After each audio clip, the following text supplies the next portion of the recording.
Welcome to the Maternity and Midwifery Forum, our day of broadcasts and videos to celebrate the International Day of the Midwife. My name is Neil Stewart. I'm the Editorial Director of the Maternity and Midwifery Festivals and the Forum.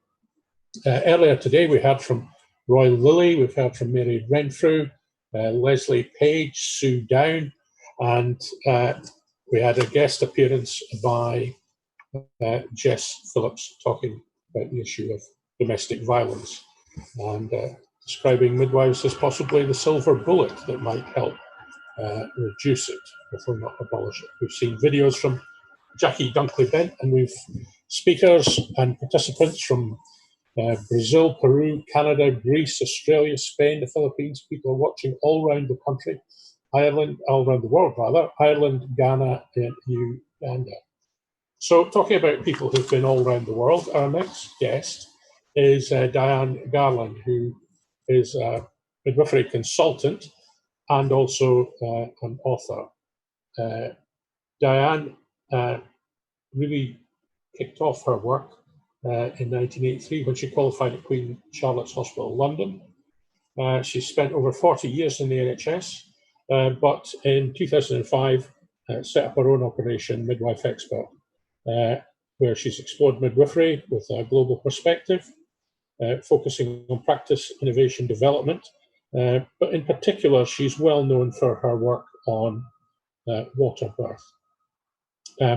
She's helped expand the horizons of people. She's worked internationally, and in not just in India, but in the United States and in China. I think she was calculating there are only about 3 countries she's not been to, which might be quite handy given the virus, since most of us will never get to most of them in the future. So she's travelled around. You've had 4 books published: Waterbirth, An Attitude to Care, editions 1 and 2. You've done Revisiting Waterbirth. And although you're here to talk about women's choices as well as waterbirth, it's quite clear that waterbirths, which are now, water is a preference of 20% of women in the UK, 10% of them roughly actually giving birth in water at the end of the process.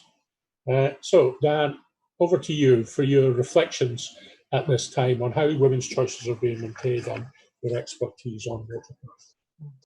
Well, thank you very much for inviting me, and I've been listening into all the speakers this morning, so some of it will overlap, but hopefully, as I was asked just to talk mainly about what's happening with the waterbirth world in light of COVID. So, I mean, doing reflections, I guess one of the big things from my point of view was changing the way I worked. I do a lot of teaching, and that's mainly moved now to online, both for parents, but also for other practitioners, maybe easier because of being around the world. And that's been a real challenge. Not used to just sitting in front of a screen like this. Anyone who's ever seen me speak will know I do tend to bound around a lot, so I'm going to keep very still today. I wanted to start off on a positive note about the benefits of using water. The figures that Neil very kindly just quoted came from the CQC, Care Quality Commission, the inspectors in hospitals in the UK, came out in 2018. But interesting, those are the sort of figures that I've been talking about for many, many years. However, it does alter greatly in different care settings, not just about different countries. So there are many freestanding, standalone birth centres who will quote that their water birth labour rates are much, much higher. Some quote as high as 80 or 90% water births, whereas others will say theirs is just 1%. So there's huge issues about that. From the benefits point of view, it's whether or not we want to look at midwives, mothers or babies. But this is the International Day of the Midwife. I really felt that maybe hopefully with latitude will be where I'd like to start. So I've just done some bullet points to introduce that. So I guess for me, it's always been the same. My first interaction with Waterbirth was back in 1986, long time ago.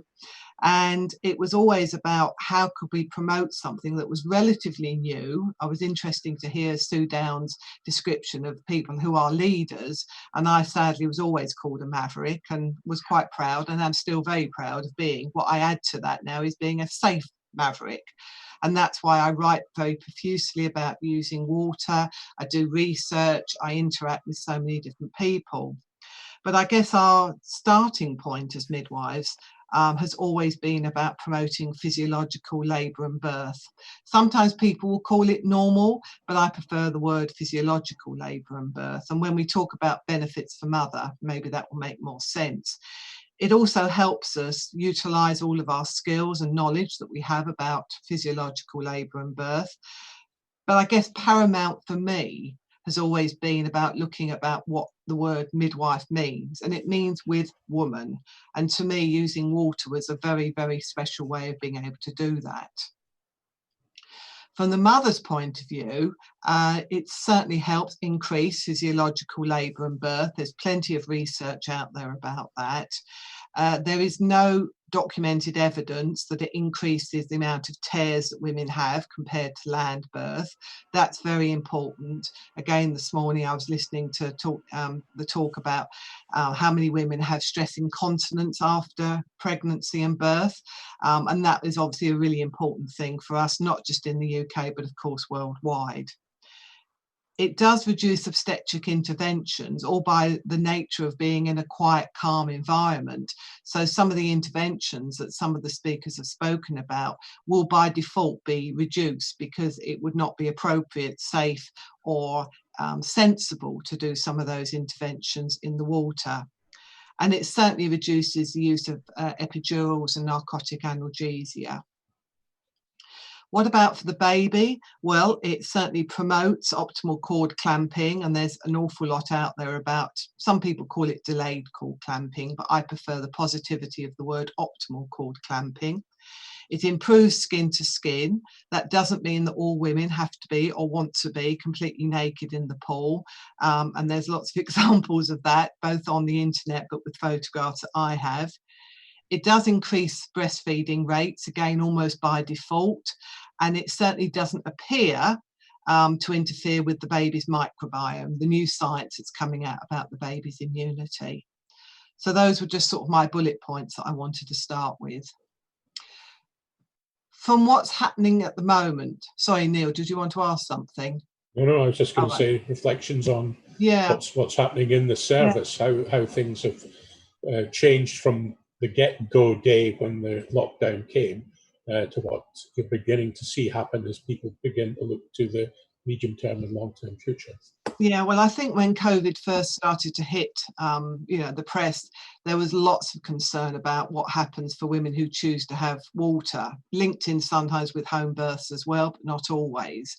So we were getting lots of emails. I was getting loads of emails from around the world, as was Barbara Harper in America. And so we combined and we started to talk and started to take a step back, first of all. And for me, that was something I wrote about in my first book, and it's still in the new book, even though it's old now. This was a 2017 version, might have to be a new version after COVID. About what we did when HIV first hit the press and first started to become an issue. And we had similar issues that we were being asked now about protective equipment for midwives who were doing water births in an HIV environment. It was also about cross-infection. It was also about how stable was HIV for us now, COVID, when it's actually outside the host, i.e. the mother. We also talked a lot about skin to skin, so very similar questions that we were getting. What happened very quickly, and in the last month, we've had 3 position papers, briefing papers, whatever you want to call them, they have different titles, that have come out with slightly different angles about the views on water birth and COVID. Barbara Harper from Waterbirth International was the first person to publish. Gave very sound evidence-based advice. She's always taught, and it's something that I've always used when I teach, that the solution to pollution is dilution. If Barbara's watching, she'll know that because that's one of her quotes. And it's about how stable that virus, COVID, is outside the host. There doesn't appear to be much evidence yet that there's any over cross-contamination if the woman is in a pool. In fact, most people would say the same, that solution pollution is dilution. Some issues around fecal contamination, but we've always said if there's any fecal contamination, it should be removed, as in the feces. But there's no great evidence about any of that at the moment, just a couple of online reports about feces in the pool. So there is work going on about that in China, and some of it, you know, if people want to look, is actually on one of the other papers, which came out fairly recently, which was from the Royal College of Midwives, and that was a briefing paper. Most of it, many of us felt very safe with, and they were talking obviously about PPE. There were just a couple of challenges that some of us have actually put back to the RCM, and that was about asking women to stand up to auscultate the fetal heart. Well, guidelines in the UK and in most countries is that you do the fetal heart every 15 minutes in the first stage, and every 5 minutes after a contraction in the second stage. To me, that was very impractical to ask a woman to do that. So we went back and looked again about what advice we gave with HIV, and that has continued now, in that there's no reason why the mother can't hold the Doppler on her own abdomen, why her birth companion couldn't hold the Doppler on her abdomen. So if midwives were concerned about putting their hands in the water with the Doppler, someone else could do it. So that was one of our challenges. The other one was about delivering the placentas underwater. I can find no evidence to suggest why it was suggested that the women got out for the third stage. So many units have continued with water births. About 74% have continued, according to the RCM briefing paper. But I have to say the amount of emails I get, that might just be what people assuming is happening. To actually have figures is going to be very challenging. And then finally, only last week, Oxford Brookes University also produced a paper, very sound, very robust, good evidence, who actually went back to where many of us were post-HIV about PPE, making sure any body fluids are removed where possible, protecting ourselves, our mothers and our babies. So 3 papers, slightly different angles, have literally come out in the last month. It's quite unusual for anything like this to have happened. Okay, so when we saw at the very first stage, as the NHS went into crisis COVID mode, one of the practical problems for maternity units is that they had intensive care facilities, or facilities that could be sealed and could be adopted. And quite a number of those facilities were reclaimed. With what we are hearing was the effect that not only were the rooms being taken back, but of course the capacity for things like water baths were being reduced. Now, there are mobile and portable ways of doing water baths at home, etc. In some ways, that wasn't an unreasonable decision in a desperate situation where other lives were at risk. But today, the Nightingale Hospital now has nobody on its final ward at the Excel in London.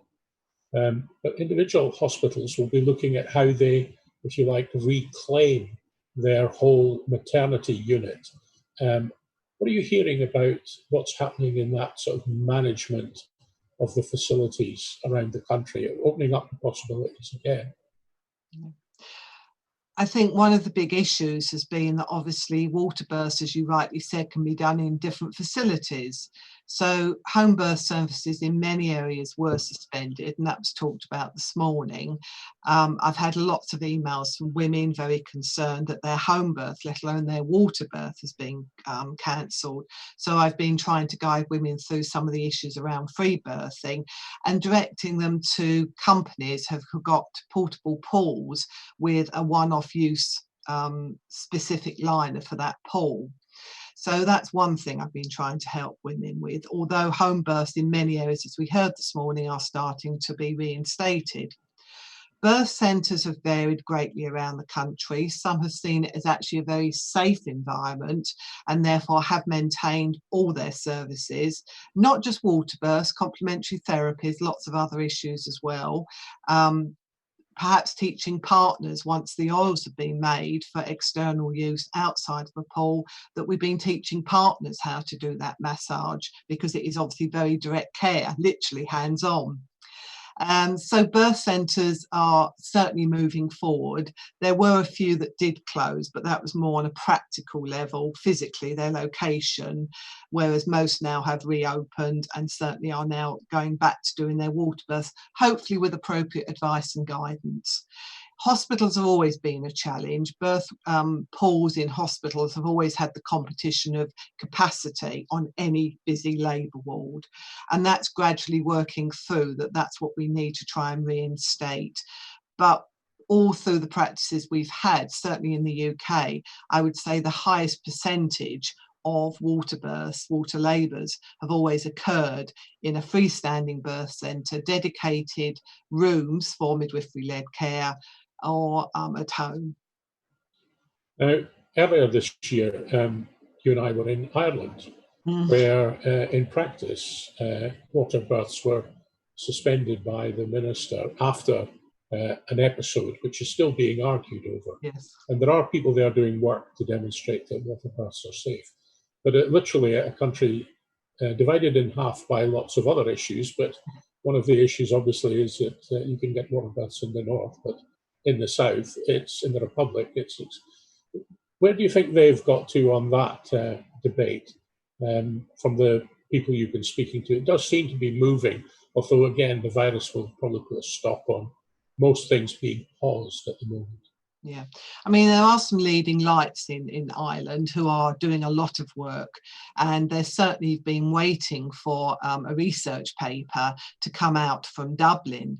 The problem has been that even though there's lots of research, every country I go to, I try to find what position paper they have from their professional organisations about water birth, and that's very hit and miss.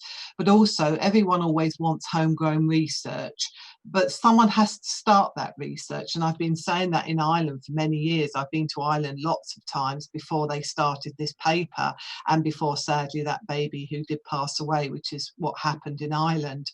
And someone has to start that research, and I always say I can only give you the research that's been published. I'll try and make it as close to home as you would. Where can I think? In Portugal, initially there was very few research papers. Now there are some coming out, and there's also some from Spain. So locality wise, it's as close as I can come. But if they haven't produced the research, I can only transfer best practice from the UK to India, or UK to China, or wherever it happens to be. It has to be homegrown evidence for all professionals and mothers to feel safe with their practice. So tell us a little bit about India and China, because so having worked in those environments, China and India, where do they come from historically? Has there been a tradition of water births in either of those countries? And is it being rediscovered, or are you just expanding it?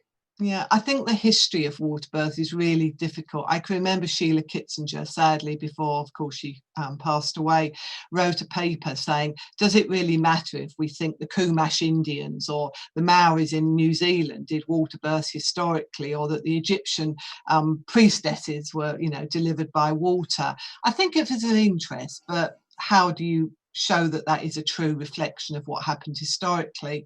So now often we go in, and Barbara Harper, again, I hark on about it because I do work very closely with Barbara, when we go into some countries where this whole issue, not just of water births, but being able to have midwife-led care, which is really growing, as you've heard today already, in India, and just getting a woman off the bed and allowing her to be mobile, eating and drinking. So we go in, usually not under the heading of water births, we go in under Barbara's heading, which is gentle birth choices. And that opens up a whole array of other challenges.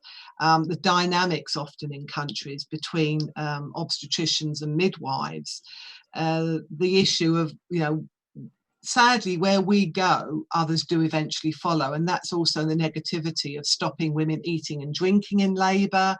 It's increasing the technology. If we think a cardiotocograph is good, then, so does every other country. So we often have to start with baby steps. And then gradually, once we get people used to those baby steps, particularly things like mobility, physiological labour, understanding again, for many people, anatomy and physiology, then we can start moving towards the benefits of water. But it is a big challenge, and that's been the same, not just actually in those countries, in other countries as well. So yeah, it's just been taking baby steps and listening to how people are sharing with us their exposure, cultural differences as well. Some countries we go to, water is not seen as a clean environment. Many places have huge issues about access to clean tap water, because that's what we're using. So we always have to look at that. We spend a lot of time before we go to a country to actually get as much information from the host as what's actually going on in their country. We never assume, we listen to what's being said to us. Just prior to this program, we had Dr. Neil Shah doing his video from the statistics he's been producing in Harvard about not just the mortality of women in childbirth in America, with some of the trends being reversed, but also morbidities and things. And you were mentioning stress incontinence, reduced use of epidural, and the things that we're learning about the microbiome. Are they just at the observation, non-research stage yet, or how firm are these things becoming? Because this is part of wider research that's been going on with the WHO and things, looking at what happens in facilities in middle and low-income countries, where some of the health facilities can be quite dangerous places to be because of their practices. But on those issues around stress incontinence and reduced epidural and skin to skin, would you say there is a big enough body of evidence to carry all the different professions, not just midwifery? Yeah, I think so. I mean, certainly from the issue of what data people collect, it tends to be fairly standard clinical outcomes. So length of labour, other pain relief that women choose to use in the water. We've certainly asked them to, if they can, set us markers on outcomes from the mother, as I say, perineal trauma. Follow-up for those women can be very sporadic. Many countries have very little postnatal follow-up. So I guess if we really want to know that water has an impact on stress incontinence, we have to get the gynecologists on board. Not every country, just because you're an obstetrician doesn't mean you're a gynecologist, and vice versa. So again, that's why we listen so much to who's going to be at the presentation and try and engage with them. Issues around for the baby tend to be just pure data of measuring the APGAR scores or poor outcomes. And one of the things that I guess we're a little perverse with from my role, and also people like Barbara, but not unique to us, is that we do want to hear when there's been an adverse outcome. It could be shoulder dystocia in the pool. We want to know, how did they deal with it? What was the outcome? And how do we support those colleagues who have been involved in that? Because it's obviously very traumatic for anyone.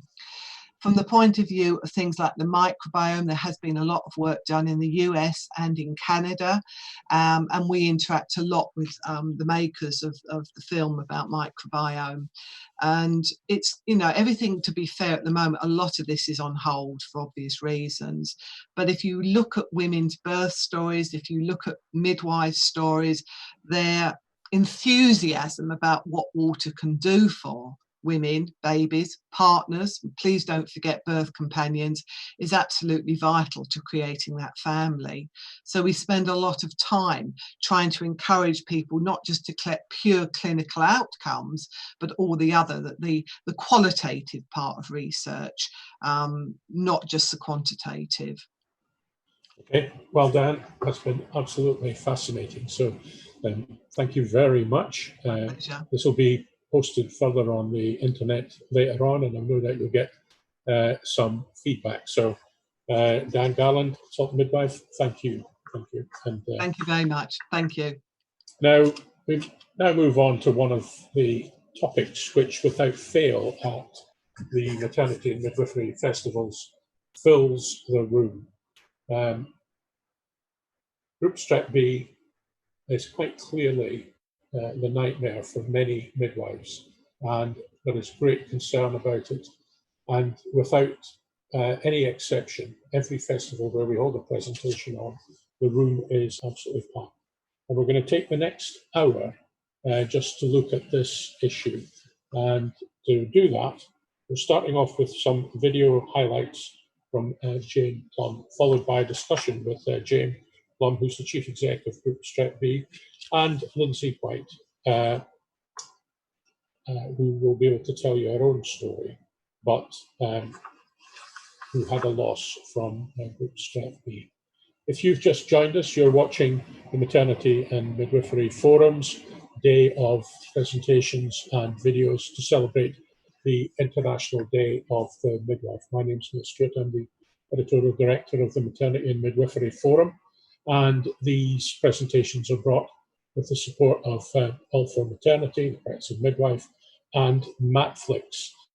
Matflix is the new video streaming from experts that you can use for your revalidation, use for students and to help fill the gap while people are all online, but also to use for your interest and keep you absolutely up to date in the profession. So let's go and take a look at this issue of Group Strep B, and let's hear the video from Jane Plum. Thanks for watching this video from the Maternity and Midwifery Forum. For more expert opinion and analysis, hit the button below to subscribe.